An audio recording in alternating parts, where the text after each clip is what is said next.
Yesterday, 18 people died. Today, 18 more will die, and tomorrow the same. What if I told you that there was a way to prevent these deaths? What if I said there's a way that you can directly save a life? The young man in this picture made that choice. He directly saved the lives of 5 people who were on their way to becoming one of those unfortunate statistics. The act of heroism I'm speaking about is organ donation. The choice that each one of you have to become an organ donor in the unfortunate event that you don't live as long as you hope to.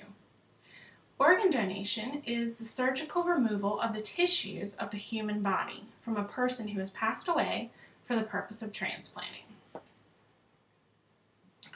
Each day, 18 people die in the United States while waiting to receive a transplant of a vital organ. Currently, in the United States, more than 100,000 men, women, and children are on a waiting list for an organ that will save their life, such as a heart, lungs, liver, pancreas, kidney, and intestines. Every 11 minutes, another name is added to this list, which is known as the National Waiting List.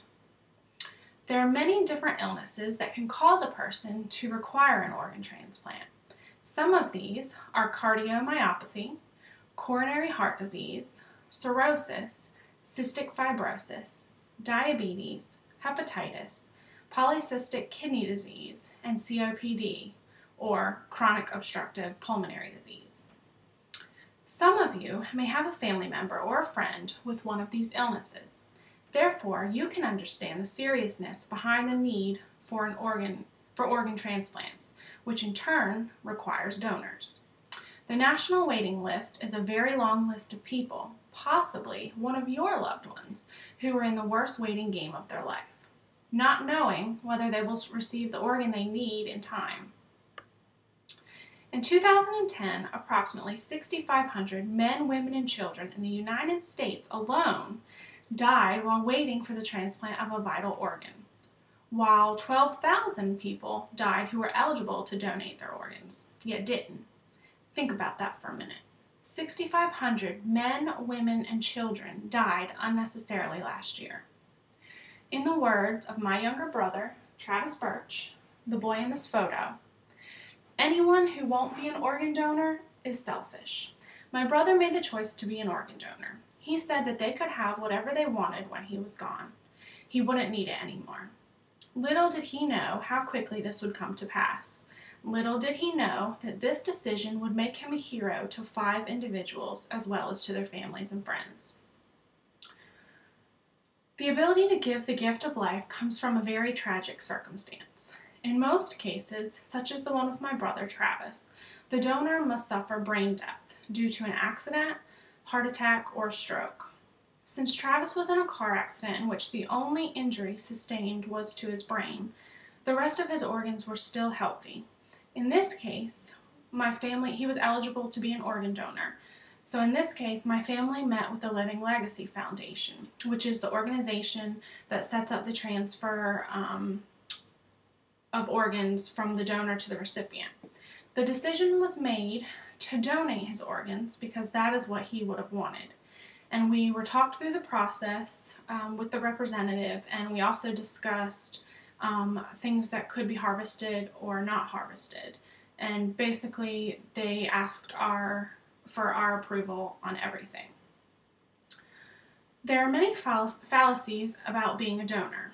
One misconception is that in an emergency situation, the doctor won't try to save your life. This is simply not true. The main objective of the doctor would be to save your life. Also, some people think that their organs might be harvested and they won't actually be dead.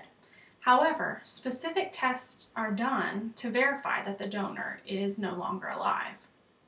Another fallacy is that the donor's family will have to cover the cost for the transplant. That's simply untrue.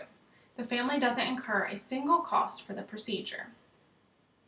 Although this may be unpleasant to think about, it is important to consider becoming an organ donor.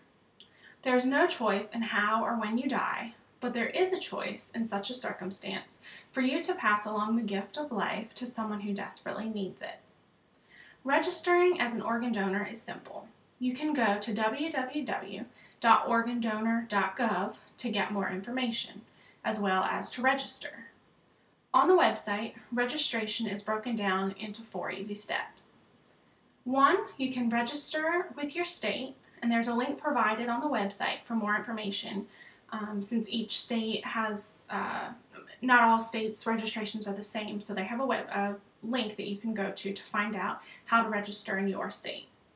You can also designate your decision on your driver's license the next time you renew your license.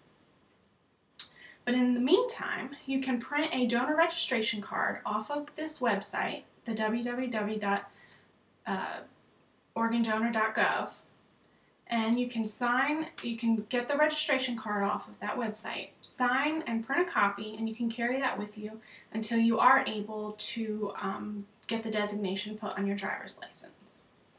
And the last step is to talk to your family about your decision. This way, they feel confident in any decision they may have to make. At this very moment, 110,200 men, women, and children are waiting for a vital organ to save their life. If you are not yet an organ donor, please register to become one today.